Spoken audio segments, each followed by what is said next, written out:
He refused to examine me, saying I was a hypochondriac. He stood in my kitchen, crisp shirt, white coat hanging off the back of the chair like a halo he didn't deserve, and told me, his mother, that my pain was the usual mileage and maybe I needed less internet and more walking. I laughed so I wouldn't cry. Then I put the kettle on, because that's what I do when someone throws a grenade into my life. I make tea and diffuse it with civility. I'm 66, a retired high school English teacher with neat handwriting and a tendency to save every Christmas card. My knees crack like a campfire when I get up from the couch, and I keep a short list of pill bottles on a lazy Susan. Vitamins, not vices. I've got good genes and better boundaries, learned the hard way in a marriage that lasted 31 years and ended with a civilized handshake and a split of assets that would make a judge knit his brows and say, remarkably adult. My ex, Paul, is remarried to a woman who dresses like a garden, lots of florals, and I'm genuinely happy for them. We kept the divorce about us, not the kids, which is to say, we tried our best. My older son, Ben, is a family doctor. He worked hard for the title. Med school loans, residency years where we saw him at Thanksgiving if we were lucky, bright-eyed talk about community medicine and not letting the pharmaceutical reps charm him. I used to send him care packages with homemade granola and sticky notes that said things like, "Remember who you are." He framed one. When he got his first attending job, he called me from the parking lot and cried, "We did it, Mom." That was a good day, back when I still believed we were the same team. The pain started as a whisper, a sharp, twisting stitch in my side every time I bent to tie my shoes. I joked that it was punishment for buying slip-ons. Then there was the fatigue, like I was moving through molasses. I've taught enough teenagers to know what it feels like to be tired, but this was different. It wasn't a lack of sleep, it was a lack of something nameless. I felt dimmed. I'd be making oatmeal and suddenly need to sit on the kitchen chair, rolling the spoon in my palm as if I were 100 years old, not 66. At first, I kept it to myself. I didn't want to be one of those patients, the kind who catalog every twinge like an anthropologist. I made a little chart in my planner, old teacher habits die hard, marking good days and bad days with colored dots. The bad days multiplied. I lost 7 pounds without trying, which would be a blessing if it didn't come with night sweats and a dull ache that bloomed just below my ribs. I mentioned it to Ben on a Sunday afternoon. We do family dinner twice a month, rotating houses. That time it was mine. Roast chicken, green beans with slivered almonds, the works. My daughter Jess showed up with flowers and an apology for being late. She's the responsible one, a CPA who balances budgets the way some people balance dinner plates on their forearms. Ben arrived last, shrugging off his coat, cheeks wind-chapped, phone buzzing like a trapped bee. He kissed the top of my head, said, "Hey, beautiful," the way he used to when he was 4 and wanted a cookie. I told him about the pain, careful and brief, the way I imagine his patients do when they're trying not to waste his time. He didn't sit. He didn't ask where exactly, or how long, or what made it worse. He glanced at his phone and said, "Mom, you've been reading health blogs again." I said, "No, I'd been reading my own body." He said, "Same thing." Now, when your child becomes the expert in the room, there's a tightrope you learn to walk. You want to be proud. You also don't want to be condescended to in your own kitchen. I tried humor. "Well, Dr. Ben, this health blog would like to request a basic exam." He laughed, but not with me. He said, "It's probably age. Weight loss isn't a bad thing. Try more fiber." "More fiber?" I said. "What am I, a scarecrow?" "Mom." He put his hands up in that universal gesture of, "I don't have time and I'm about to patronize you." He said, "You always worry. You've always been a little, you know." He twirled his finger near his temple like he was tightening a screw. A hypochondriac? I said. The word landed between us like a dropped plate. He didn't deny it. He said, "Just don't spiral. If it gets worse, we'll run some labs." Then he pulled a string bean off the platter and popped it in his mouth like a victory. I set the green beans down slowly so I wouldn't hurl them at his head. Jess frowned at him. "She's telling you she's in pain." He shrugged. "Everyone's in pain." We ate, as families do, smoothing the small ripples so no one drowns. After dinner, I loaded the dishwasher with unnecessary vigor. Ben left early, citing a 7 a.m. clinic start. Jess stayed behind, helped me wipe counters, and said, "You're not crazy." I said, "I know." She said, "You might want to see someone who isn't related to you." I said I'd think about it. I didn't sleep well that night. The pain woke me, a hot thread winding around my side. I lay there, eyeing the 3 a.m. ceiling fan, thinking of my mother, who bore her aches like a stoic until someone else noticed. I promised myself I wouldn't be like that. I also promised myself I wouldn't be melodramatic. I'm a woman of promises. That night, I broke one of them. I cried, quietly, into the sleeve of an old sweatshirt Ben had left behind after high school. It still smelled like laundry detergent and youth. The next morning, I called Ben's clinic to make an appointment like any regular patient. The receptionist recognized my name and squeezed me in for a quick check. I drove over with a list of symptoms and a courage I had to borrow from the future. The waiting room was standard issue, outdated magazines, a fake ficus, and a TV tuned to a cooking show where everyone smiled too much. They roomed me with the efficiency of a well-run machine. When Ben walked in, his face brightened, then deflated. "Oh, Mom, we could have done this at your house." I handed him my list. He took it, didn't read it, set it on the counter. "Any fever?" "No." "Any new medications?" "No." "Stress?" I laughed. "I'm retired. My stress is whether to buy grapes or melon." He tapped on the computer. "Pain level?" "6 today," I said. "8 last night." He made a noise that was not quite a sigh. "Let's not catastrophize. Age brings aches. It's normal." "Would you at least pelcate?" I asked. "I know how to say the word because of you." He didn't. He listened to my lungs for about 5 seconds, more for show than science, then said, "Let's run a basic panel. But really, Mom, this is garden variety aging. Go for more walks."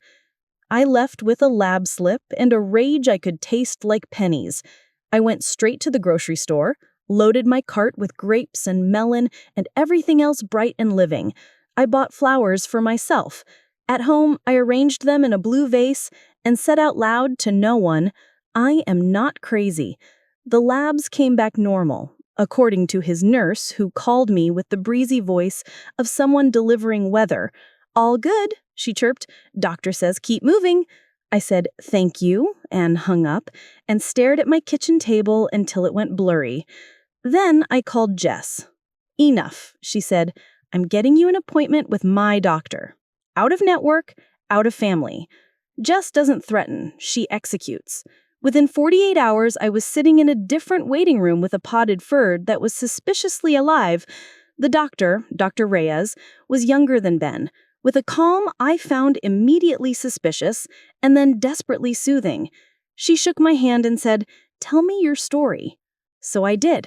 I told her everything, from the first stitch to the 3 a.m. ceiling fan, to the words hypochondriac floating like scum on the surface of my tea. She didn't look at the clock. She asked me to point to the pain. She asked what made it better or worse. She asked if I could walk her through a typical day so she could hear where the energy dipped. Then she examined me, thoroughly, methodically, kindly. When she pressed a particular spot under my right rib, my vision went white around the edges. "There," I gasped. She nodded, not satisfied, not triumphant, just noting the truth. "We're going to do imaging," she said, "soon. She stepped out and returned a minute later, not with a lab slip, but with a warm blanket because she'd noticed my hands were shaking.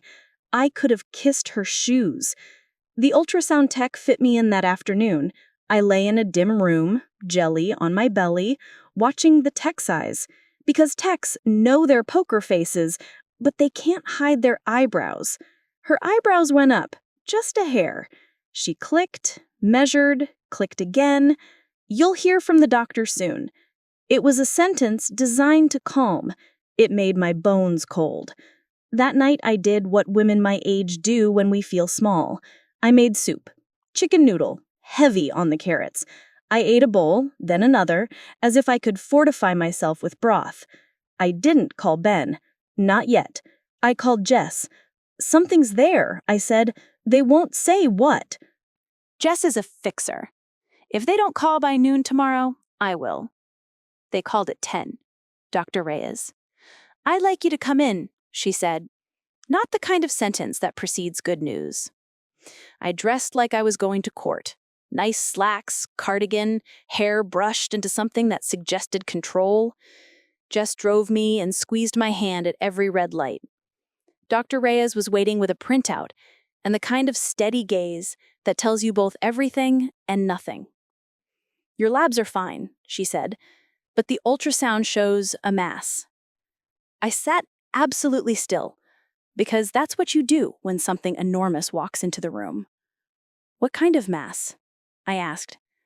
My voice sounded like one of my old students reading Shakespeare, brave and wobbly. "We need more imaging. CT, possibly MRI. The location concerns me. It could be benign. It could be serious." "Benign," I repeated, rolling the word in my mouth like a hard candy. "Serious." I tasted metal again.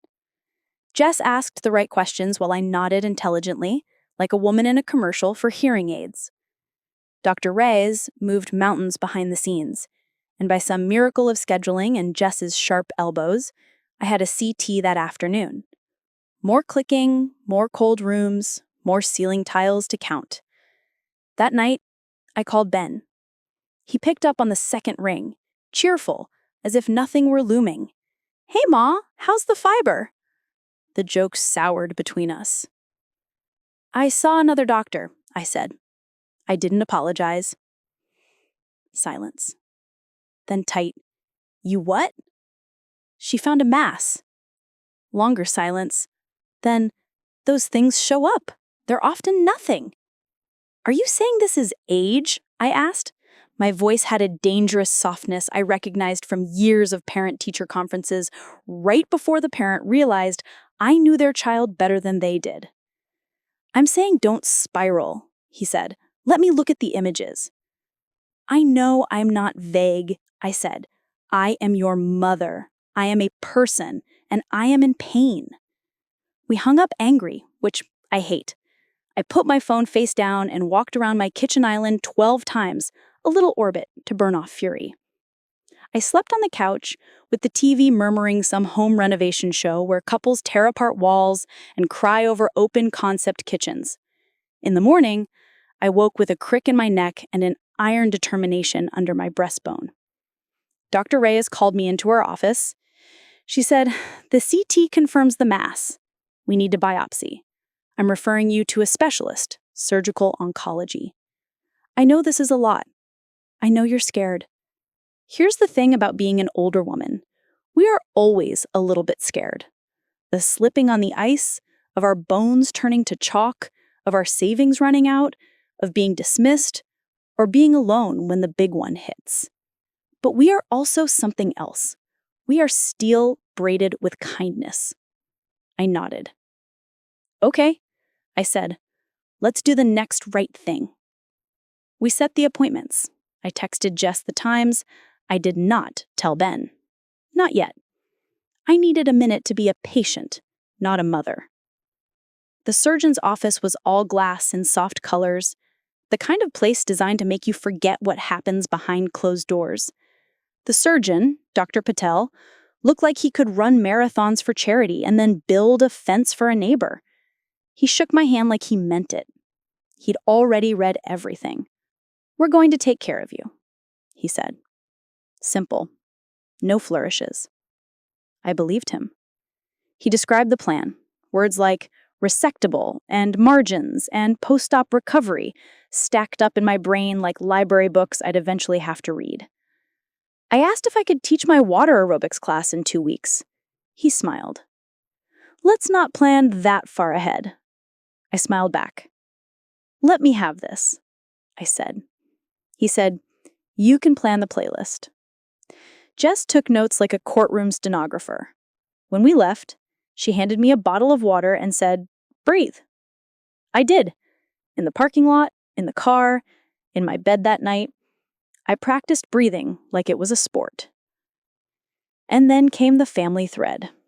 My sister Beth lives in Phoenix and thinks essential oils can cure everything from shingles to shame. She texted, "Heard you're having some tests. Do you want me to send lavender?" I typed and erased a dozen responses before settling on, "Thanks. I'll let you know." My brother Mike, the golden child who never learned to return a phone call before the third attempt, left a voice message that sounded like a pep talk filtered through a sports radio show. "You got this, kiddo." I rolled my eyes so hard I saw last week. I didn't want to be the center of the family's group chat theater. I wanted to be taken seriously by one particular person, my son. But every time I considered telling him the newest piece of data, I heard his voice in my kitchen. "Mom, it's just age." There are summers when a storm builds all day, heat shoulders into the air, clouds stack like a layer cake, birds go quiet. The whole world holds its breath until the first crack of thunder. That's how it felt when I finally told Ben. I called him on a Wednesday between appointments, my purse stuffed with granola bars and neatly folded papers. He answered brisk. "Hey, clinic's crazy today. Can I call you back?" I said, "I have a surgical consult on Friday." Silence. A soft, ugly kind. Then, "For what?" "The mass," I said. "They're concerned." "You should have told me sooner," he said, sounding wounded in that way people do when they've been careless and want to pivot to your role in their carelessness. "I tried," I said. "You said I was a hypochondriac." He made a noise of protest. "I never—" He stopped. We both heard the truth between us, stubborn as a stain. "I'm coming," he said, "to the consult." I wanted to say no. I wanted to say, "You lost that privilege." But I am also the mother who packed granola bars in a purse. "Fine," I said. "Be on time." We met in the surgeon's office. Ben wore his doctor clothes and his doctor face. He shook Dr. Patel's hand like a peer. He asked pointed, intelligent questions, the kind that made me want to smack him and hug him in the same breath. He did not look at me much. When Dr. Patel stepped out, Ben said, "We'll get through this," like we were colleagues partnered on a stubborn case. I said, "Yes," even though the "we" hung sideways in the air. The biopsy was scheduled. The wait between scheduling and results is the kind of time that doesn't obey clocks. I cleaned my pantry. I organized photos into albums. I sewed a button on a sweater I hadn't worn in 5 years.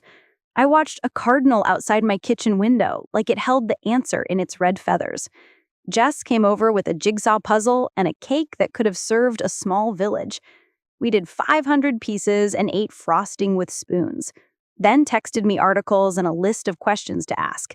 He called once, and we talked about weather, like we were working up to something. Then the results landed, as results do, not spectacularly, but with a phone call and a request to come in. I won't tell you what they said yet, not because I'm coy, but because that's not how this story works. The truth wasn't just lab values and biopsy notes. It was how people behaved when the facts sat down between us and wouldn't move. It was who believed me when I said I was hurting, and who needed the MRI to believe I was real. And just when he thought he had me backed into a corner, he forgot who he was dealing with. Stick with me, because you'll want to see how this plays out. Here's the part of the story where the old me would apologize for being dramatic. The new me is done apologizing. I started to assemble my team. Not just doctors, though I had the good ones now, but friends. Women who know where the casseroles come from and how to stack them in your freezer like Tetris. My neighbor Marlene, who has been widowed twice and has a laugh like a church bell, offered to drive me to anything and everything. She said, "I've got a full tank and a book on tape. Try and stop me." My book club insisted on meeting at my house to reduce travel for the patient, then proceeded to fuss over my sofa pillows and make too strong coffee. We pretended to discuss the novel. We really discussed fear and how it shows up with its shoes on. I also made an appointment with a therapist. 30 years of telling teenagers that asking for help is a strength, I figured I should take my own medicine. The therapist, a woman my age with sensible shoes and a shelf of ceramic frogs, asked me what I was most afraid of. I said, not being believed, and then being right. She nodded. Those are heavy at the same time. Meanwhile, Ben began a quiet campaign to rewrite the narrative, not maliciously, but in the way people do when their identity is threatened. He called Jess and said he'd been monitoring the situation and didn't want to alarm Mom prematurely. Jess, God love her, told him to cut the PR and show up with humility. He did not like that. He sent me a text that said, "You know I love you," which is the kind of statement that covers a multitude of sins and none of them. The day of the results, I put on a red lipstick I usually save for weddings. The woman in the mirror looked like she'd been through enough to earn it. Jess drove. Ben met us in the parking lot, bleary-eyed from a night shift he claimed he hadn't had. He put his hand on my shoulder like he was steadying me. I stood steady on my own. Dr. Reyes came in with a folder and the face doctors practice in front of mirrors. She sat. "We have the biopsy," she said. "It's not benign." I heard the words and also heard a kettle whistling somewhere, a callback to the woman who makes tea when a grenade rolls across her kitchen table. Dr. Reyes went on, explaining type and stage and odds that were, surprisingly, not as dire as my 3 a.m. ceiling fan had whispered. "We caught this earlier than many," she said. "It's serious, but we have a plan." I nodded. Jess asked about timelines. Ben asked about second opinions. Dr. Reyes encouraged them. "Second opinions are good medicine," she said. I liked her more every minute. When we left, the sky had the decency to be bright. In the parking lot, Ben finally turned fully toward me. "I'm sorry," he said. He said it like a man removing a splinter, carefully, reluctantly, aware it could draw blood. I looked at his face, so familiar and newly strange. "For what?" I asked. I needed him to say it. "For not listening," he said. "For dismissing you."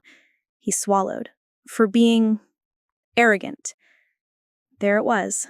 I wanted to fold him into my arms and also hand him a mirror. I settled for, "Thank you." Then I added, because I am me, "And for the record, fiber is not a cure-all." He laughed, a short, sad sound. Noted. In the days that followed, the machinery of modern medicine revved up, all forms and flushing and calendar math. I moved through it like a student who's good at school.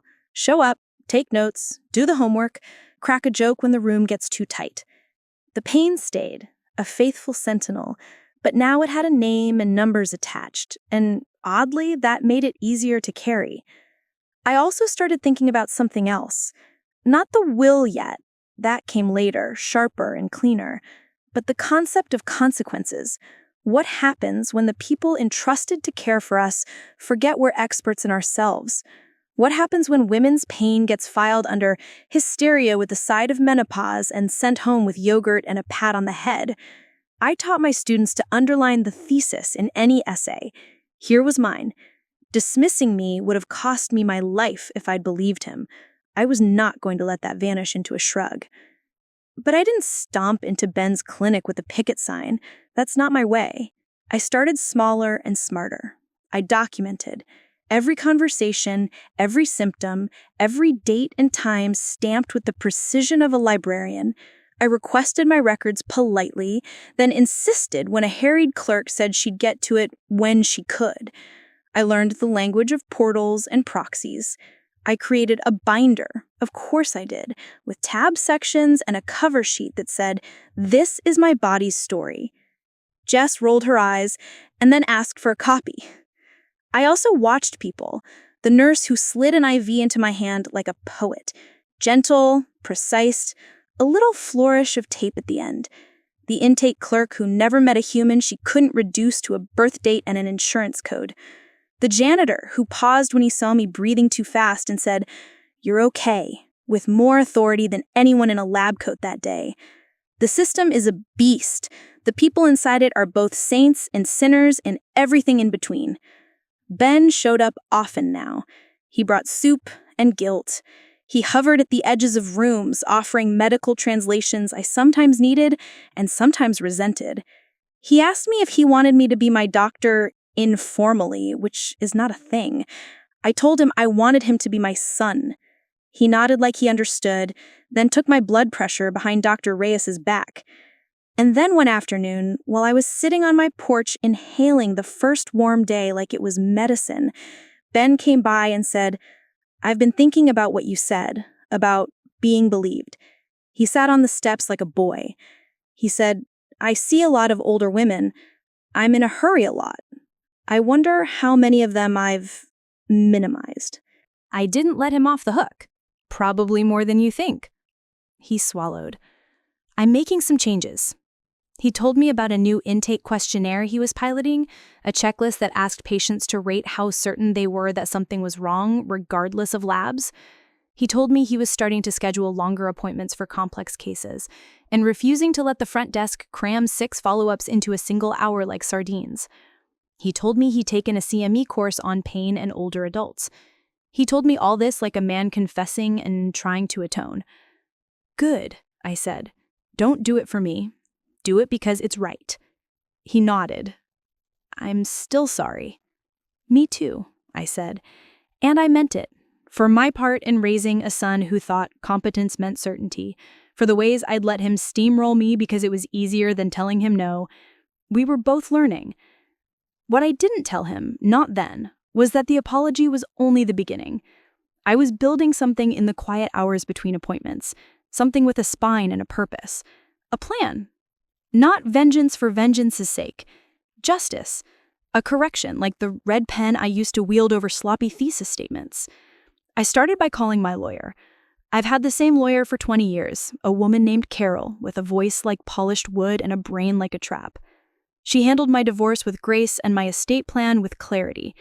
We met in her office with its sensible plants and a view of the river that makes every conversation feel less sharp. She asked me, "Tell me what you want." I did. She didn't blink. She asked the right questions like she was checking the perimeter of a fence. We drafted language, we drafted contingency plans, we drafted the kind of documents that make people sit up straighter when they realize you thought this through. I didn't sign anything yet.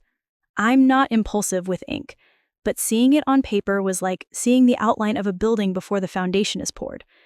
I left Carol's office with a folder under my arm and the knowledge that I wasn't just surviving this, I was shaping it. I wanted to talk to Jess about it, but I also didn't want to put her in the middle. She's Switzerland until pushed. So I talked to Marlene on my porch while she thumped the dirt out of a throw rug. "You're right," she said. "Every inch the widow who has seen how families behave when wills get read and money gets real. If you're going to make a point, make it clean and legal. And get the language airtight." I also met a woman in the infusion center waiting room. Though this was still ahead of me, we were all on different tracks, overlapping in the places where we sat in surgical gowns and shared breath mints. Her name was Rita, 68, retired machinist, eyes like a hawk. She told me her first doctor had said, "It's probably indigestion," and given her antacids. Her second doctor had saved her life. She squeezed my hand. "You make noise. Polite noise if you can, loud if you must." I was making noise all right. Quiet for now, but deep, like a cello. I kept going to appointments. I kept taking notes. I kept the calendar and the casseroles and the lipstick, and I started writing down the names of every woman in my life who had been told she was just tired, just stressed, just old. The list got long. There's a scene from my teaching years that kept replaying in my head. A student, bright, messy, brilliant as a dropped paint box, once wrote in an essay, "Adults think wrinkles are a sign of weakness, but they're just proof that you've lived long enough to matter." I kept that line on a sticky note for years. I pulled it out and stuck it to my fridge again. We matter. Our wrinkles are a map, not a diagnosis. As for Ben, he kept showing up. He brought me a set of noise-canceling headphones for the MRI, the good kind he probably couldn't afford when he was a resident. He held my purse while I filled out forms. He drove me home once when I was too woozy to drive myself, and we sat in my driveway for a long time, hands on our laps like teenagers who didn't know what to say. He thought I was helping by not scaring you. I shook my head. You were scaring me by not listening. He nodded, eyes shiny, and we let that be enough for that day. And then, 1 week before surgery, I did something small that changed everything afterward. I picked up my phone and called a reporter I used to teach, now a woman with a byline and a reputation for careful stories. I told her I wasn't ready to go on the record with names. Not yet. But I said I was compiling stories of older women whose pain had been dismissed by practitioners, even family. You don't have to publish anything, I said. I just need to know if I'm shouting into the wind. You're not, she said. You're standing in a crowd. We talked for an hour. She promised no strings to connect me with a patient advocacy group that had the infrastructure I lacked. She said, "When you're ready, call me." I said, "You'll be the first." I hung up and felt taller. Not vindicated yet, not even close, but ready. He was about to get exactly what he deserved, and I had a front row seat. Don't go anywhere. I didn't sleep the night before surgery. I did that thing we do when we're older and trying to feel useful. I prepped. I labeled the Tupperware in my fridge like I was cataloging a museum exhibit. Soup, chicken noodle, Wednesday. Jess's lasagna, cut into squares. Do not give Ben the corner piece. He doesn't appreciate edges. I watered the spider plant on the windowsill and apologized to it for being the kind of person who talked to a spider plant. I showered with the antiseptic soap they give you, skin squeaky and smelling faintly like a swimming pool. Then I packed my hospital bag with the calm of someone heading to a conference. Slippers, toothbrush, a paperback mystery, the cardigan my students used to call my professor sweater. I tucked my binder of medical papers inside like a talisman. At dawn, Jess pulled into the driveway, hair in a low ponytail, thermos in hand. She looked like she was going to run a board meeting and a marathon at the same time. "Ready?" she asked. I nodded, and the nerves that had been skittering around my chest settled under her gaze. Ben texted that he'd meet us there. "Come if you can," I wrote back. It came out more clipped than I meant. Pre-op was a ballet of competence. Nurses moving like people who know how to hold your fear without wrinkling it. A nurse named Kira put in my IV, then patted my hand and said, "You're allowed to be brave and scared." Another nurse confirmed my name and birth date twice, then had me initial the side where they were going to cut. I made a joke about not being symmetrical to begin with. She laughed like I was actually funny. Dr. Patel arrived with a pen behind his ear and the quiet that all good surgeons carry like a second pair of hands. He went over the plan again. Exploratory, likely resection, aim for clean margins. He said, "We're prepared for contingencies." He didn't say the word cancer. He didn't need to. It hovered politely in the corner like an unwanted guest who'd still brought a casserole. Ben slipped into the curtain space 2 minutes before they wheeled me out. He looked like he'd run from the parking lot. "Traffic," he said, breathless as if I were taking attendance. I did what I always did when he was little and late to the carpool. I squeezed his shoulder and said, "You're here. That's the important part." His mouth wobbled. He kissed my forehead. He said, "I love you." I said, "I know." I watched him watch me go. When you're being wheeled to an OR at 66, the ceiling tiles become your constellations. I made up a story for each pattern. That one looked like a gog I had as a kid. That one like a map of the Great Lakes. The anesthesiologist's eyes were kind above his mask as he placed the mask over my face. My mind went immediately, not to a beach or a mountain, but to my classroom, 5th hour, the way the room hummed when a kid finally got it, the audible click of understanding. I fell asleep to that sound. I woke up in pieces and then all at once. Recovery room lights softened by the fog of drugs, beeping machines, the sensation of my mouth being both desert and ocean. The pain was there, yes, but it had changed color somehow, less sharp, more honest. A nurse spoke my name like a secret. My eyes found Jess first. She was crying very gently, like someone trying not to startle a bird. Ben stood behind her, hands jammed into his pockets, face raw. Dr. Patel appeared and arranged himself at the edge of my vision. "We got it," he said. Simple. He had the decency to pause to let the words land. We was early. Gallbladder carcinoma, smaller than we feared, with local invasion we were able to resect. Margins are clear. He watched my face, not the monitors. "You will need follow-up and surveillance, but today was a good day." I cried then, not quietly. Not the tiny polite tears I'd rationed out in the weeks before. Big ones, body shaking, relief and grief and anger and gratitude all braided together. Jess leaned over me and we laughed while we cried because it's ridiculous to be human. Ben reached for my hand and I let him have it. For a moment we were just a mother and her children, not an apology draped over a white coat. The first night post-op was a blur. Pain meds, vitals, the nurse with the poet's hands teaching me how to breathe into a plastic contraption to keep my lungs open. She said, "Pretend you're blowing out birthday candles." I said, 66 of them? She said, "Let's start with 10. Hospitals at night are their own universe. Whispering, machines sighing, the occasional wail down the hall that reminds you we are all very small under the fluorescent lights. Morning brought toast that tasted like hope, and coffee that tasted like punishment. Dr. Patel rounded and nodded at my chart. "You look like someone who will follow the rules," he said. "You have no idea," I replied. He talked timelines, pathology confirmation, oncology referral, belt and suspenders, he called it, lifting restrictions, the forbidden list, no heavy groceries, no bending like you're auditioning for a limbo contest. I promised to behave and meant it.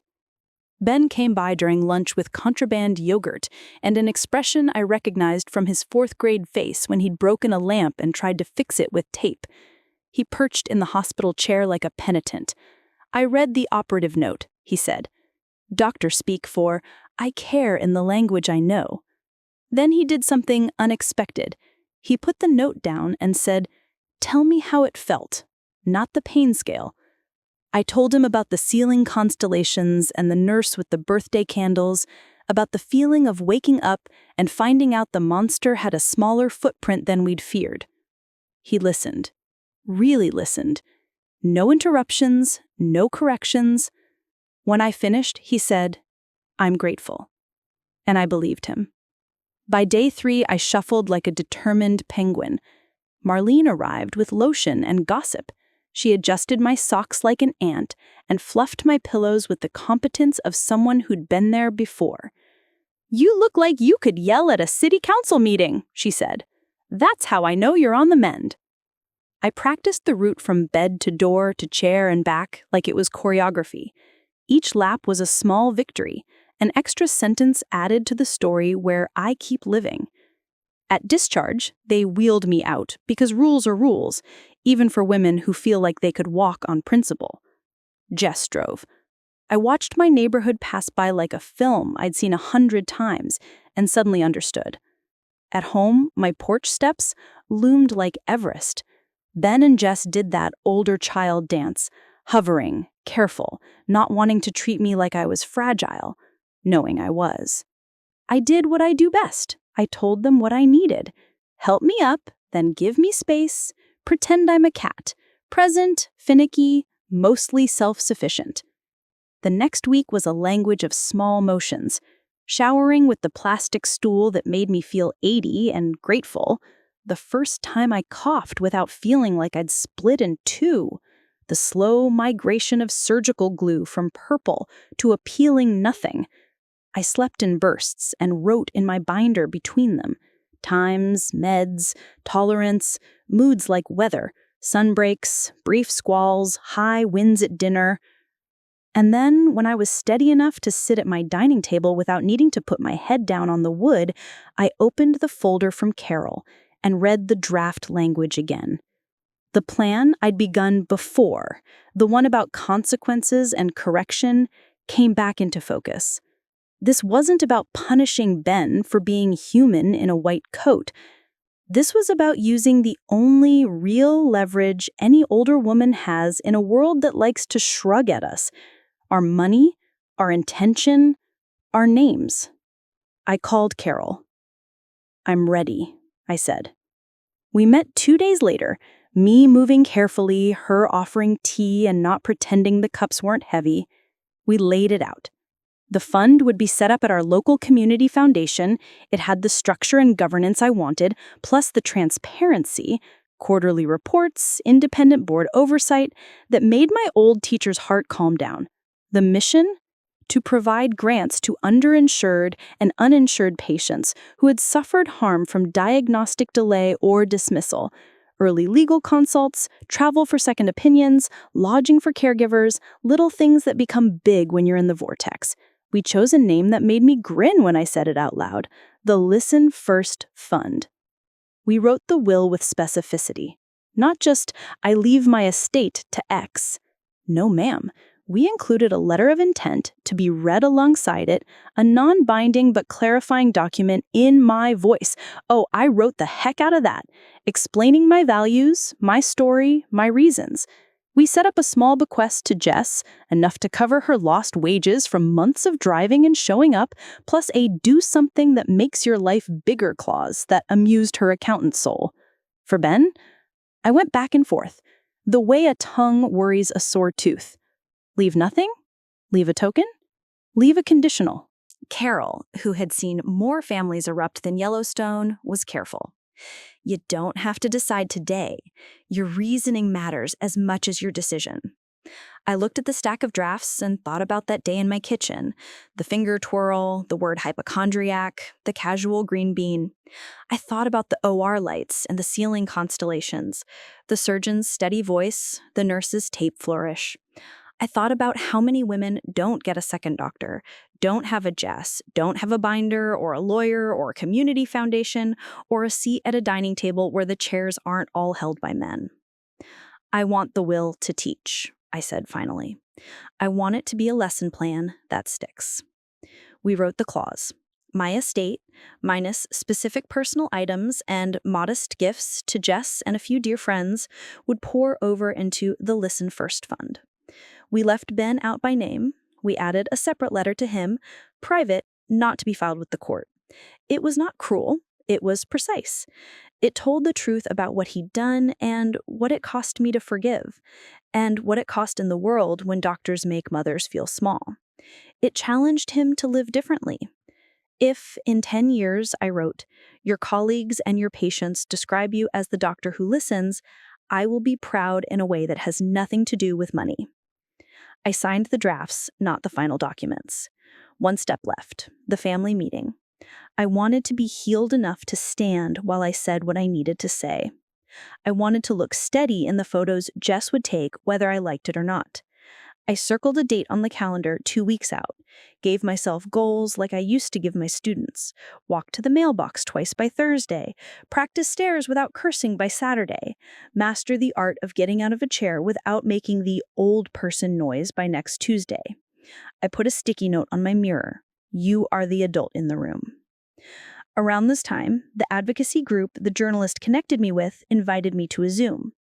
A dozen boxes appeared on my laptop, women in kitchens and offices and laundry rooms, dogs barking, grandkids wandering into frames, the whole messy, gorgeous reality of our lives. We told stories.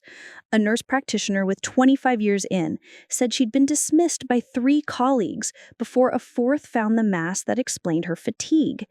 A retired bus driver said they thought I was dramatic. I was having a stroke in slow motion. We weren't trading pain for sport. We were mapping a system that had blind spots the size of mountains. The director asked if I'd be willing to help on a project, a pamphlet for older women, what to say when they don't hear you, and a training series for clinics about implicit bias and ageism. She said, "You're a teacher. You know how to make people listen without humiliating them." I said yes. I started sketching an outline in my head. 3 pages max. Plain language. Scripts like, "I hear that you think this is age-related. Here are the specific changes I've noticed.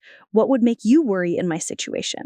And I'd like to know your threshold for imaging. Can you explain your criteria?"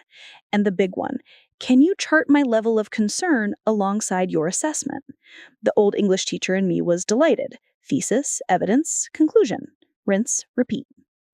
Ben's arc continued, messy and hopeful. He showed up to one of my follow-ups and sat in the corner like a resident, taking notes. Afterwards, he told me he'd brought up my case at his practice's quality meeting, a session that usually devolved into metrics and billing codes. He said, I asked how often we documented patient concern.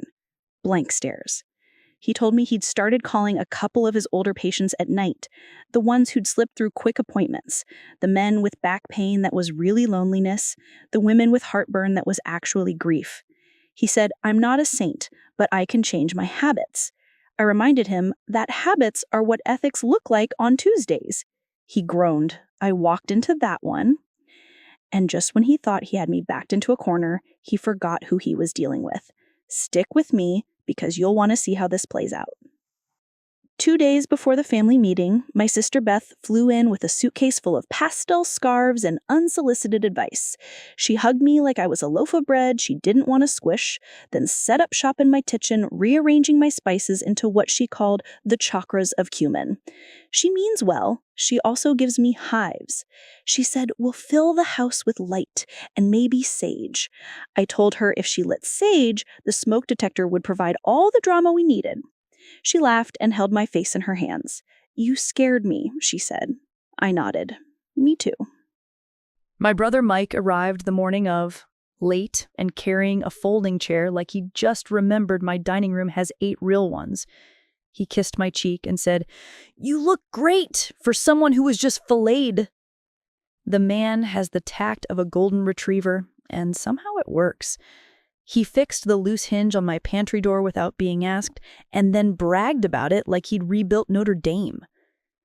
Jess and I did the food together because food helps people behave.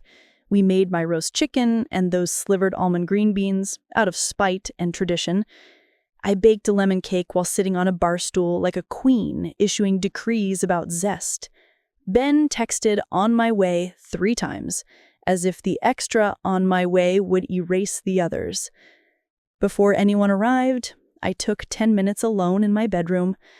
I looked at the scar, a tidy, pale railroad where fear had been excavated. I put on my red lipstick and the pearl earrings my grandmother left me, the ones I wear when I need to channel women who lived through wars and childbirth and men who thought sweetheart was a diagnosis. I held the letter to Ben for a second, felt its weight, then slid it into a plain envelope. I tucked the foundations packet next to the stack of napkins, right where my hands knew to find it. People came. They always do when there's food and the hint of news. My niece, college fresh and brimming with opinions, hugged me like she meant it, and then scrolled under the table like a modern child. Marlene slid in with flowers and that laugh that makes the room less afraid. Carol arrived last, at my invitation, blending in like she was just another friend with a casserole. She put her hand over mine and squeezed once. We were ready. I didn't clink a glass. I didn't stand on ceremony. When everyone settled, plates loaded, chicken cut, wine poured in the modest way we drank when we're past trying to impress anyone, I took a breath and began the way I began every good class, with a story. I want to thank you, I said, for showing up, for the rides and the soup and the texts and even the unsolicited essential oils. The room laughed and looked at Beth, who took a mock bow. I'm here because a second doctor listened when the first didn't. I'm here because Jess took notes and Dr. Patel had steady hands and a nurse told me to blow out birthday candles. I looked at Ben. He didn't flinch. Good. I'm also here because I refused to be dismissed. I want to talk about what comes next. I nodded to Carol, who took from her bag a simple brown folder, the kind that changes the air around a table. She handed me the papers. I've updated my estate plan. I'm establishing something called the Listen First Fund. I explained it in plain language: grants for second opinions, travel and lodging support, early legal consults, not for revenge lawsuits, but to help people understand their options when a delay could cost them dearly. Training for clinics on age bias and listening, partnerships with the hospital patient advocate office to create a red flag protocol. When a patient uses key phrases, "something is wrong, this is not normal for me," an escalation triggers extra time instead of extra eye rolls. The room was quiet in the way that means people are actually taking it in. Jess nodded vigorously. She'd seen the drafts. Mike whistled low. That's big. Marlene dabbed her eyes with a napkin and said, "Make me a volunteer." Carol asked if we could add a component for holistic support, and I promised a committee would consider all proposals with their eyebrows firmly raised. Then Ben spoke. Voice low. He said, "Mom." And for a second, we were in my kitchen months ago, the word hovering. "This is important." He looked at Carol, at the folder, at my hands. Where do I fit into this? I had rehearsed this moment in my head 100 times, and in every version, his face was different. Angry, tearful, scoffing, ashamed. The face in front of me was just my son's. I picked up the private letter and placed it on the table between us, but kept my hand on it. "I've also made decisions about my will," I said. "They're mine to make." He swallowed. "Of course." I want to explain the why before the what. I told the truth as gently as a surgeon cuts. Precise, necessary, not cruel. When I came to you in pain, you dismissed me. That dismissal could have cost me my life. I love you. Loving you doesn't obligate me to reward your worst habits. It obligates me to push you toward your best ones. He blinked, eyes wet. I went on. My estate, when I'm gone, will go to the Listen First Fund. I've made small gifts to Jess and a few others for their time and care. I've written you a letter. I tapped the envelope. It's for you, not for the court. You can read it later. I paused, let the silence stretch enough to hold the weight. I'm not doing this to punish you. I'm doing it to correct the world you work in. The room held its breath. He stared at the envelope. The muscles in his jaw jumped. "So that's the what," he said. And I heard the anger in it, that hot, young anger that makes you say things you don't want tattooed on your life. I waited. He pulled in a long breath and let it out slowly, like the nurse taught me. When he looked up, his voice was rough. "Okay," he said. "I don't like it, but okay." I nodded. "You don't have to like it." I kept my tone light enough to breathe and heavy enough to matter. "You have to learn from it." Jess reached across the table and put her hand on his. They sat there, my always bickering children, connected like they were 10 and 12 again, asking for 5 more minutes at the park. Mike cleared his throat. "Well," he said with the diplomatic skill of a man who once negotiated a refund on a non-refundable cruise, "I think this is the first will reading where the testator baked the cake." Laughter released the room. People refilled their plates, because we are people and food is our truce. Conversation resumed in that bright, careful way it does after a thunderclap. Marlene raised a glass. "To listening," she said. We clinked. I watched Ben slide the envelope into the inside pocket of his jacket, like it might burn him if he kept it in his hand. After everyone left, after the dishwasher hummed and the house creaked back into itself, Ben lingered in the doorway. "May I say something without you thinking I'm arguing?" he asked. I smiled. "You can try." He stepped closer. "I am angry. Not at the fund. At myself. At the picture of the son I thought I was." He looked older than he did that morning. "But if this is the cost of the lesson, I'll pay it." I held his face the way Beth had held mine. That's the only thing I needed to hear. He left. The night settled. I went to bed and, for the first time in months, slept without the television murmuring pretend comfort in the background. I dreamed of ceiling tiles that were actually constellations spelling out words: listen, believe, repair. I know this part is hard to hear, but it's important. The truth was about to come out, and it was going to be glorious. Because the next day, the hospital's patient relations office called me. Apparently, Dr. Reyes had mentioned my scripts, my binder, my classroom instincts, and asked if I'd be willing to pilot a program with them. A patient partner role, they called it. Paid, not much, but enough to signal respect, to sit in on staff trainings and provide feedback on communication procedures. They'd been getting community pressure, their words, and wanted to move faster. I laughed. "You mean accountability?" The coordinator laughed back. "Yes, ma'am." I said I had conditions. I wanted an accessible slot for older patients to report dismissals without fear that it would end up in their chart as difficult. I wanted a pause protocol, the right for a patient to request a second set of eyes without it being treated as a personal insult to the first provider. I wanted a line on the after-visit summary that captured the patient's stated level of concern in their own words. "You're asking for a culture change," she said. "I'm a teacher," I replied. "That's my whole job." 2 weeks later, I sat in a conference room with a whiteboard and a group of medical professionals who looked like they weren't sure if I was a token or a grenade. I told my story once, carefully, without naming names. I watched the expressions move. Skeptical, defensive, then softening toward curiosity. I asked them to practice the scripts of me. A nurse in the back, about my age, raised her hand.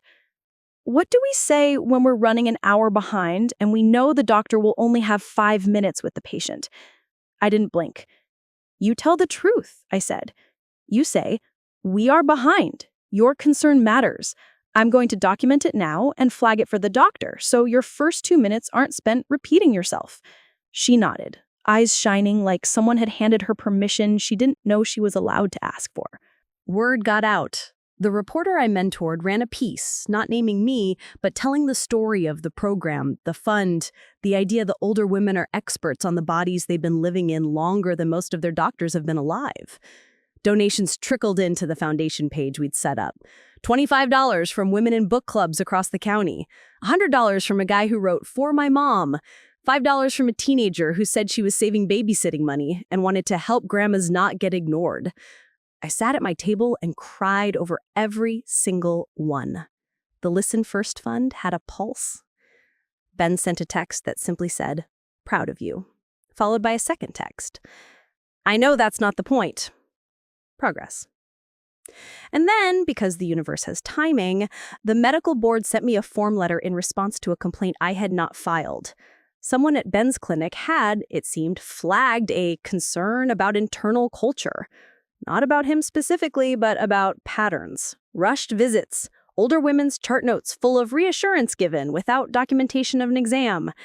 I read the letter and laughed until my stitches warned me to knock it off.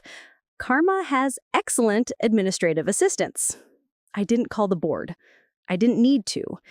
My revenge wasn't a destruction, it was a reconstruction. He was about to get exactly what he deserved, and I had a front row seat. I woke up the next morning feeling like someone had returned me to my body with a better user manual. Still sore, still tired, but clear. It's astonishing how clarity rearranges a house. Suddenly you know which chair goes where. I put my binder on the table and drew a box on a fresh page. What worked? Under it, I listed names and procedures like a grateful roll call. Dr. Reyes's warm blanket, Dr. Patel's steady plan, Kira's tape flourish, Jess's ruthless scheduling. Then I drew a second box, what must change? I stared at the white space until the words arrived. Listen first, chart second. Escalate concern. Stop blaming age. That afternoon, the hospital looped me into a pilot. My patient partner badge looked like the kind of sticker they give to kindergartners for good sharing, but it opened doors. I sat in a conference room with laminated posters about hand hygiene and service excellence and watched a room full of adults do the thing my students always did before essays were due, look eager and terrified. A young doctor with sleep carved under his eyes said, "We don't have time." I said, "You don't have time not to." A nurse manager asked, "What if the patient is catastrophizing?" I said, "Then you write, 'Patient believes something is wrong,' and you don't make that a character indictment." Someone in the back scribbled like they were trying to capture what water felt like. The hospital gave me a binder, how poetic, and a seat at 3 monthly trainings. I pushed for 3 changes. A patient stated concern line in the chart, in their own words. A pause protocol, allowing any patient over 60 to request a second opinion without it counting as a provider demerit. And a 5-minute add-on code the front desk could apply when a patient used key phrases like, "This is new," or "Something is different in my body." The compliance guide tried to talk about billing. I took a sip of bad coffee and said, "Bill it under not being a jerk." He blinked, then smiled despite himself. We rewrote it as complexity modifier. Tomato, tomato. At home, the Listen First Fund became a living thing. The Community Foundation assigned me a program officer named Dee, a woman in her 40s with a buzz cut and a spreadsheet habit. She spoke my language. We set up a small advisory circle, Marlene for common sense, a social worker from the oncology unit for reality, a retired judge from my book club for rules, Jess for numbers, and yes, even Beth for perspective, sage-free. We put grant caps in place so we could help more people. We built a little application that could fit on one screen without making anyone cry. Dee showed me how to read the monthly reports. I brought cookies. Everyone did their job well enough that it made me want to cry from the simple dignity of it. Ben watched from an uncomfortable distance at first. Like a kid observing a campfire he wasn't sure he was invited to. He'd text me articles about diagnostic error and aging, sometimes with a humble, "worth discussing," instead of a performative, "see attached." He started talking about his clinic in tones I recognized from my colleagues late in the school year. Affection stained with frustration. He said, "We're measured on volume. 15 minutes, 12 if the admin assistant is optimistic. I'm not excusing myself." He glanced at me. I let that hang. "But the system isn't designed for listening." Then redesign your piece, I said. Start with 1 morning a week that runs on kitchen table time. He did. He called it Long Appointment Friday, and the front desk hated it until the outcomes started looking better. Fewer follow-up calls of the still hurting variety, fewer ER detours. His partners muttered about RVUs and productivity. He absorbed the glares. "I can take flack," he said. "I just can't take being the son who didn't listen." We would not healed. Anyone who tells you forgiveness is a single event has never watched scar tissue knit. Some days he'd bristle when I told a story publicly and mutter about airing family laundry. Some days I'd catch my throat tightening when he slipped into his doctor voice in my kitchen, correcting my description of a symptom like we were on rounds. We'd stop, find each other through the fog, and start again. "Try that sentence without a lecture," I'd say. "Try hearing me without the chart," he'd say to himself out loud. "Progress, not perfection." 3 weeks after the family meeting, the clinic where Ben worked asked me to come in for a chat with the medical director. "No pressure, Mrs. Harrison, just coffee," the email said. The kind of message that reads like a dentist apologizing for the drill. I accepted. Dee came with me, not because I needed a chaperone, but because I liked to carry witness. The clinic had that new build gloss, earth tones, framed stock photos of hands, but the break room smelled like burnt popcorn and exhaustion. The director, Dr. Klein shook my hand firmly and ushered us into a cramped office with diplomas watching everything. "I hear you're doing good work," he said, careful. I smiled. "We're doing necessary work." He made noises about collaboration, optics, community partnership. I said I'd consider it if they adopted 3 minimum policies: patient-stated concern lines, a time modifier for new symptoms in older adults, and a no retaliation agreement for second opinions. I also want aggregated data, no names, just counts. How often are older women told to watch and wait compared to men? How many appointments end with reassurance given without a documented exam?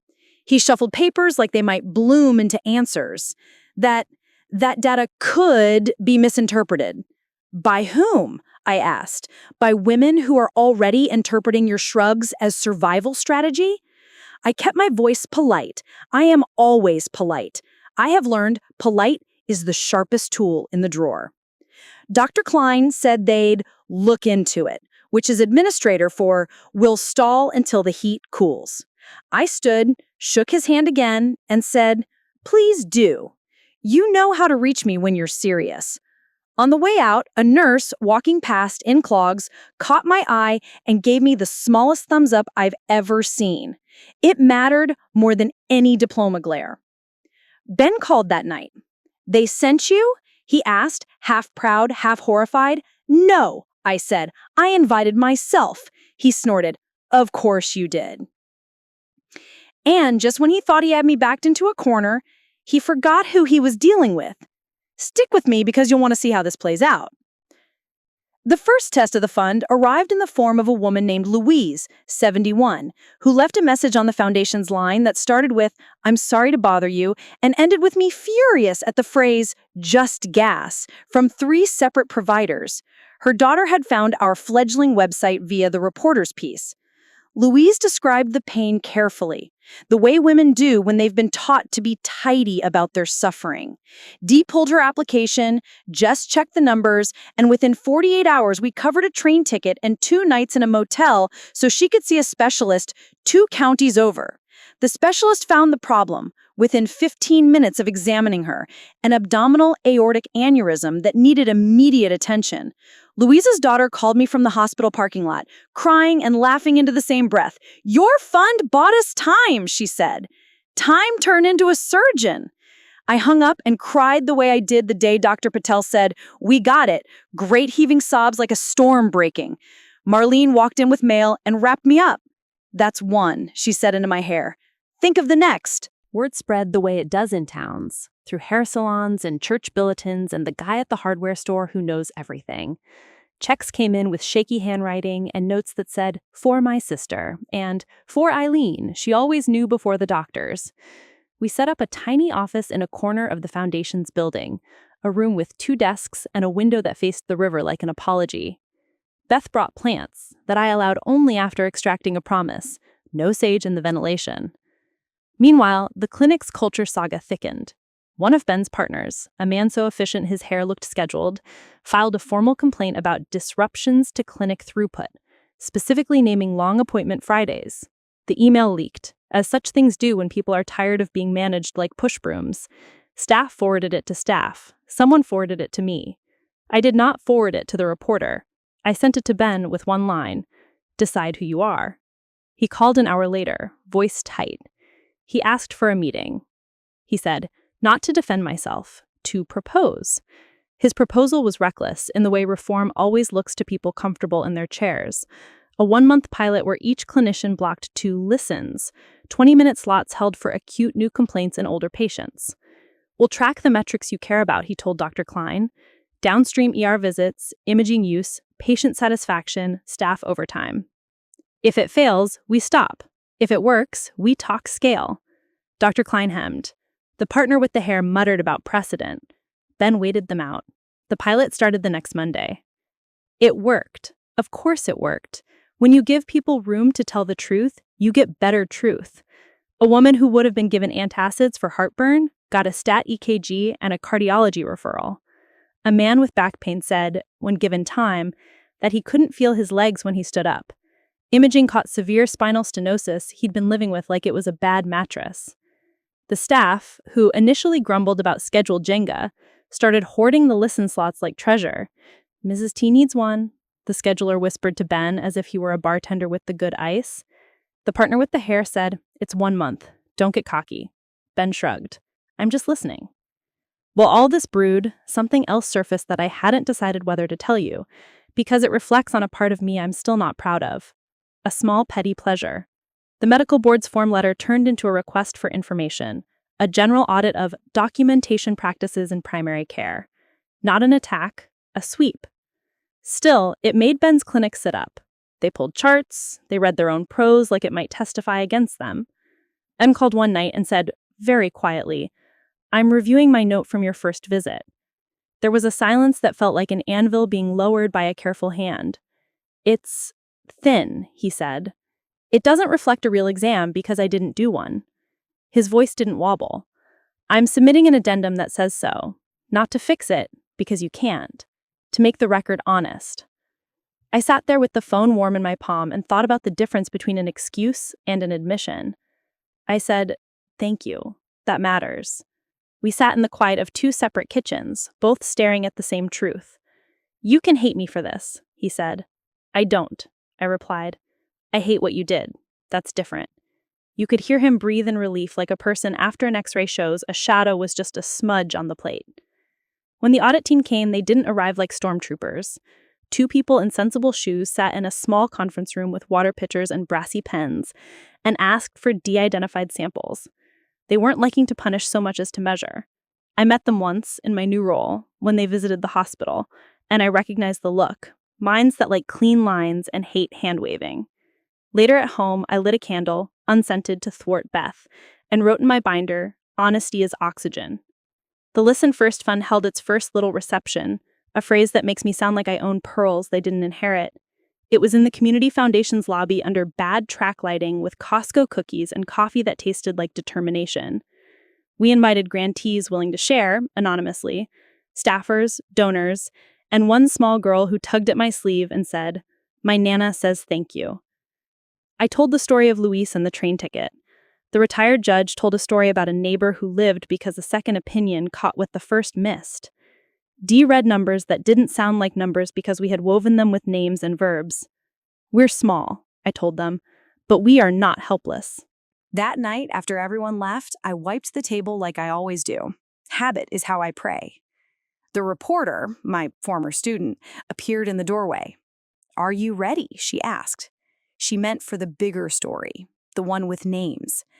I looked at the clean table, at the stack of napkins, at my hands that had graded 1,000,000 papers and needed 1,000 loaves, and reached into the dark to find a light switch more times than I can count. "Almost," I said, "one piece at a time." I know this part is hard to hear, but it's important. The truth was about to come out, and it was going to be glorious. 2 days later, Dr. Klein called. His voice had new edges. "We'd like to partner with the fund," he said, the way a man asks for a dance after the music's played half the song. "We're adopting the patient-stated concern line and the time modifier. We'll need help with staff training." He cleared his throat. "And we're interested in the second opinion protocol. We'll pilot." He also said a word I'd been waiting to hear. Publicly. I said yes with conditions. The training would include older patient volunteers, the clinic would publish quarterly de-identified metrics, and I would speak at the kickoff as me, not a community member. The day of the kickoff, the waiting room chairs had been rearranged into a semicircle, like a Sunday school class. The scheduled hair partner sat with his arms crossed and his disbelief visible. The MAs looked bereft without their clipboards. Ben stood in the back, quiet, like he was holding a rope that he hoped wouldn't snap. I told my story quickly, without theatrics. I hit the points that matter. The morning I couldn't tie my shoes, the word hypochondriac, the ultrasound tech's eyebrows, the OR lights, the nurse with the birthday candles. "I am not your cautionary tale," I said at the end. "I am your proof of concept." A medical assistant raised her hand. "What do we do when a doctor rolls their eyes?" she asked, small and brave. The room laughed, not kindly. I said, "You write, I roll documented, and then you bring me that note, and I will bring cookies, and also consequences." The room laughed the way people laugh when they've been given permission to enjoy themselves at work. The partner with the hair did not laugh. He raised his hand and said, "Patients can be wrong." I said, "So can doctors." He flushed. "We can't test everything." I said, "Of course not. But you can listen, document, and explain your threshold. You can say, 'Here's when I would worry. Let's plan how to watch this together.' You can make the decision with them instead of at them." He stopped talking. That was his real contribution. Afterward, patients in the waiting room who'd been listening over magazines came up to me and said things like, "Thank you," and "About time." A man in Carhartt said, "My wife keeps telling me to say the thing. I'm going to say the thing." I told him to buy his wife flowers. In the weeks that followed, the hospital's pilot codified into policy. The clinic's listen slot stayed because the data made even the hair partner's eyebrows lift. The fund's applications doubled, then tripled. We recruited volunteer navigators, retired teachers, my people, nurses, a former flight attendant who could get you a boarding pass and a second opinion in under an hour. We created a little card older patients could keep in their wallets. My concern, blank, what would worry you in my case? If waiting, what are the red flags? It was the size of a library card, and felt like one too. Permission to ask for the right book. Ben did something then that almost knocked me off my sensible shoes. He asked to volunteer as a navigator, on Saturdays, off the clock. "I want to learn how this feels on the other side," he said. "I also want to make calls for people who don't have Jess." He took the online training like a student who'd been a little too smug the first semester and now wanted the A for real. He sat in living rooms and heard stories he'd been too busy to hear before. He called me one night, voice raw. I met a woman who'd been told to take probiotics. She had ovarian cancer. He didn't say, "I'm sorry," again. He didn't have to. The work said it. You want a twist? Here's a small one that felt enormous to me. My ex-husband, Paul, called. We hadn't had more than polite exchanges in years. He said, "I read about the fund. I'd like to contribute." He and his floral wife came by with a check large enough to make my eyes do their own dance. "It's not for you," her wife said kindly, seeing my discomfort. "It's for the women who don't have a Paul who can write a check." I hugged her and meant it. We set up a scholarship component under the fund, a yearly stipend for a medical student going into primary care with a stated interest in older women. Geriatrics and equity. We named it after Kira, the nurse who told me I was allowed to be both brave and scared. She cried when I told her. Then she said, "You know I hate attention." And I said, "Good, because all you get is a plaque and a cake." And then, because stories need stakes higher than pilot programs and Costco cookies, the reporter called and said, "It's time." Her editor wanted the deeper piece, the local context of diagnostic delay, the systems, the policy changes, the fund, the hospital pilot, the clinic's awkward dance, and the personal story that sparked it. "I can name myself," I said. "I won't name my son's clinic unless they consent." She said, "They already did." Turns out Dr. Klein had learned the value of controlled transparency. He'd agreed to speak on the record about the changes. "It makes us look better," he told me on the phone, deadpan, and I laughed. Honesty often does. We picked a date for the article, 2 weeks out, to give everyone time to prepare their press release versions of the truth. I wrote my statement like I'd write an assignment prompt. Clear, plain, impossible to misinterpret. I included the sentence that had become my North Star. Age is a number. It is not a garbage bin for symptoms. I closed with, if one more woman walks into a clinic and hears, "I believe you," before she hears, "It's probably nothing," then we're getting somewhere. The night before publication, Ben came over with 2 pints of ice cream and the humility to match. We sat on the couch and watched a rainstorm we didn't have to fix. Are you ready for people to know? He asked, quiet. I'm ready for my version to be heard, I said. I don't get to control the rest. He nodded, stirring his ice cream into soup the way he did when he was 5 and anxious. I want to say something publicly, he said. Not for credit, for accountability. He handed me a piece of paper. It was short. I dismissed my mother's pain. It was my failure and my responsibility. I am grateful she survived, and grateful for the system's changes underway. I will spend my career earning the title she gave me, the son who listens. I read it twice. Then I reached over and squeezed his knee. That will do, I said, which in my teacher voice is high praise. He was about to get exactly what he deserved, and I had a front row seat. Don't go anywhere. Because here's what the final part of this story has waiting. The article goes live and the phone rings off the hook. The hospital board invites me to speak with a microphone that squeals and a chair that wobbles. The clinic has to decide whether it's going to be brave in public or cosmetic in private. An older patient walks into Ben's exam room and says, I picked you because you apologized, and we both have to live up to that. And there's one more room, full of family and doctors and a camera or two, where I tell the whole truth. The part I've held back because timing matters more than shock value.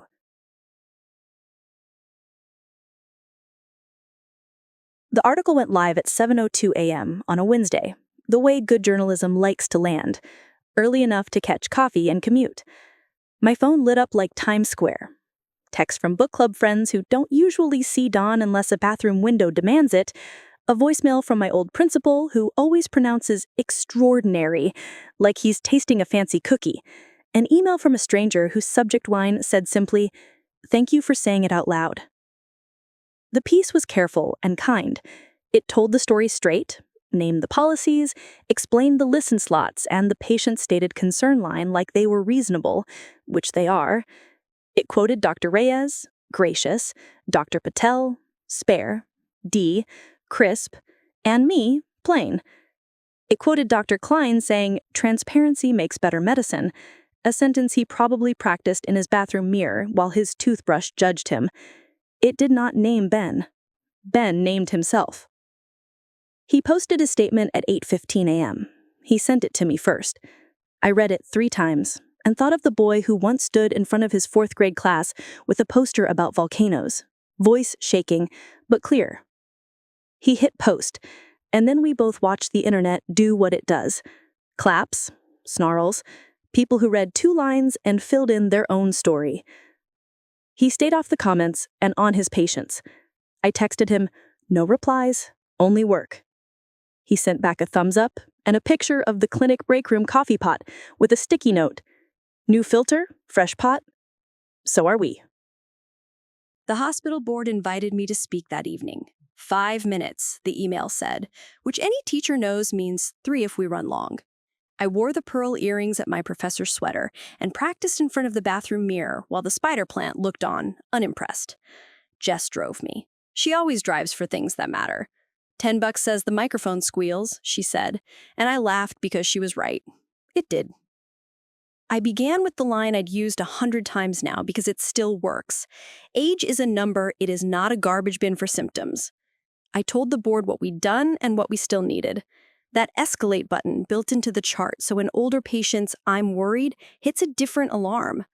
An independent patient ombuds office that doesn't share a boss with the billing department. Regular training that isn't a bored person reading PowerPoint in a room that smells like muffins. The chair, a woman who looked like she'd negotiated 3 mergers and a divorce before lunch, nodded like her neck was stiff. We ended with questions. A man in a handsome tie said, "Do we know if this is really a widespread problem?" I said, "I brought your waiting room with me," and turned toward the row of patients and caregivers who'd come and were already raising their hands. The chair smiled and said, "That's your answer, John." He reddened, which was its own little mercy. The clinic's kickoff event was the next day. They set out pastries like the carbs could soak up discomfort. The partner with the scheduled hair had smoothed his hair even more. I told my story again, cleaner and faster now that I'd told it enough to trim the fat.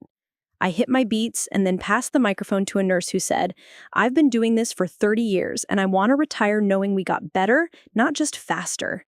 The room clapped the way rooms clap when they recognize their own best selves. Afterwards, people came up to me with stories folded carefully into just a quick question. A woman with paint on her sleeves said her doctor called her young lady, even though she's 69. A man said his wife keeps a symptom diary but is embarrassed to bring it because she doesn't want to be that patient. I told him, that patient is the one we save. I said, bring the diary and a friend. He wrote that down like I'd given him a password that opens a locked door. Midday, my phone buzzed with a number I didn't recognize. It was the medical board, not the audit team this time, but a member of their education committee. "We've been following the program," she said. "Would you consider helping us design a continuing ed module?" I said yes so fast I could hear my grandmother whisper, "Don't look too eager." I looked eager. They needed a real patient voice, not the canned, standardized patient videos where everyone uses the word concerned in a way that no one has ever used it in conversation. I said I'd help if we included older patients from different backgrounds: rural, Black, immigrant, folks who don't show up to meetings because meetings aren't built for them. "It's slower," she warned. "Slow makes it stick," I said, and she made a note. You could hear her pen smile. And just when he thought he had me backed into a corner, he forgot who he was dealing with. Stick with me, because you'll want to see how this plays out. 2 afternoons later, a small, serious woman named Miriam walked into our tiny foundation office and sat across from Dee and me. She held her purse like it contained the last safety she had. "I don't want to get anyone in trouble," she began, which is the first sentence of every story where someone has been very nearly disappeared by politeness. I poured her tea and said, "We're not here to get anyone in trouble. We're here to get you care." Her husband had died last year, and every ache since had been labeled grief. She used our little wallet card to push for an exam instead of a pep talk. The exam found a hernia that, left alone, would have strangled. Our fund paid for the gas to the surgical center 2 towns over. On her way out, she pressed something into my hand, a folded napkin. Inside was a $1 bill and a note in perfect cursive, "For the next woman. I know it's not much." I cried in the hallway and wiped my eyes with my sleeve the way my mother told me not to, then taped the note to the bulletin board above the printer. "Honor roll," I told Dee. "First name on it." Ben kept showing up for the Saturday navigator shifts. He started carrying a small notebook that wasn't a chart, just names and moments that hit him hard so he'd remember them when the week got loud. Mrs. P said she hasn't taken a full breath at a doctor's office in 10 years. Mr. L keeps apologizing for being high maintenance because he needs a wheelchair van. He and I compared notes in my kitchen like colleagues, which we were now, in the truest sense. We disagreed about policy sometimes. He worried about defensive medicine. I worried about defensive egos. We found middle ground in scripts and thresholds and the old-fashioned idea that "I don't know" is a complete sentence if it's followed by "let's find out." The next twist came not from a boardroom but from a phone shoved into my face at the farmer's market. A woman in a denim jacket said, "Are you the listen lady?" I laughed. "I guess I am." She turned her phone around. It was a TikTok. Lord save me from dancing apps, where a granddaughter had edited clips of her Nana's journey. The first dismissal, the second opinion, the surgery, the comeback at church in a hat that could shade a small town. The caption said, "She saved my Nana's life," and tagged the fund. The video had 2 million views. I watched it on repeat, standing between peaches and radishes, and thought, well, okay then. I texted Jess, "We're viral. Is that taxable?" She sent back a laughing emoji and a link to the donation page, already groaning under the weight of small kindnesses. With eyeballs came scrutiny. A local shock jock on the radio muttered about witch hunts and old biddies with time to burn. My brother Mike called and offered to drive down and explain things to the man, which is code for stand outside his studio and look large. I told Mike to bake a pie instead. I reminded myself to keep my anger aimed at systems, not men with microphones and loud insecurities. When it got too noisy, I went to the river and watched the water pretend not to be moving, when of course it was. Change looks still until it's under your boat. The clinic extended the pilot into policy. They made the listen slots permanent and started rotating who covered them so no one person became the soft touch martyr. The partner with the hair eventually got a little less gel and a little more grace. One day he caught me in the hallway and said, grudging but true, A patient asked me for my name. She said she heard I don't rush. He looked offended and proud at the same time. It's working, I said. He nodded. It's different. Men of a certain age use different the way we use miracle. Around then, I finally handed Ben the letter I'd written for him to read at home. He read it in his car because he's my son, and my son has always liked to give feelings a roof. He called me an hour later. You were kinder than I deserved, he said, voice worn. That's what grace is, I said. Not blindness, choice. He cleared his throat. I'm going to frame the last sentence. I knew which one. Make your apologies structural. We signed the final estate documents on a crisp afternoon that smelled like new pencils. Carol slid the papers toward me like a dealer in a high-stakes game. I signed my name and thought about all the forms I'd signed in my life. Permission slips, grade reports, mortgage papers, and how few of them felt like I was signing my values into the world. This one did. Jess and Marlene clapped quietly in the corner like polite seals. We took a photo where I looked like my grandmother and my granddaughter might both be inside me. I know this part is hard to hear, but it's important. The truth was about to come out and it was going to be glorious. The hospital hosted a community forum a month later, complete with chai and chairs that did not fold. Progress. They put me on stage with Dr. Reyes, Dr. Patel, the nurse manager, and, God bless him, Dr. Klein, who had learned to answer hard questions without blaming the computer. We took questions from the crowd. An older man asked what to do when his wife's doctor said Google is making you sick. I said, tell him curiosity is not a disease, and the room laughed in that way that means we've all heard that, and we're tired. Near the end, a woman stood up in the back, hair braided down her back like a rope. What if we don't have a Jess? What if we don't have a binder? I told her about the navigators. I told her about the wallet card. I said, take my number. Dee winced in the wings, but she knows me. I don't hand out my number like candy. I hand it out like a rope. After the forum, a young doctor approached me, cheeks flushed with the effort of being new. I listened to a patient today, she said. Really listened. I heard what scared her more than what hurt her. It changed everything we ordered. I think I ordered less. I think I did better. I wanted to put a gold star on her white coat and a cookie in her hand. Instead, I said, do that again tomorrow. That's the whole job.